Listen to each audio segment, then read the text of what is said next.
Bonjour à tous et bienvenue. Le thème d'aujourd'hui est la variole du singe. Quelles sont les causes et symptômes de ce souci?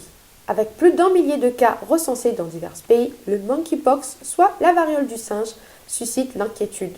Découvrez les causes et symptômes les plus fréquents de cette maladie virale qui entre dans le corps par les lésions cutanées, les voies respiratoires ou les muqueuses. Qu'est-ce que la variole du singe? De nos jours, l'actualité sur la santé parle beaucoup de pandémie. Alors que le coronavirus s'atténue lentement, il a laissé place à la variole du singe.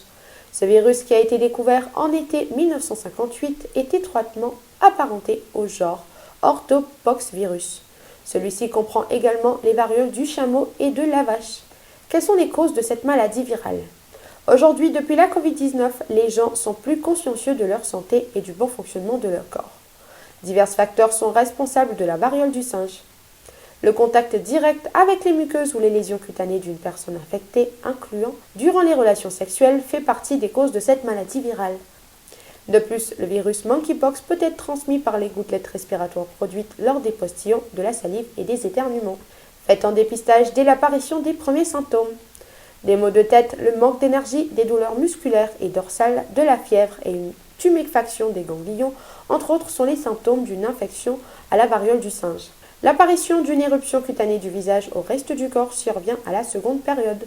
Selon l'Organisation mondiale de la santé, OMS, c'est à partir des maculopapules vers des vésicules, des pustules et des croûtes que ce trouble évolue dans une période de 10 jours.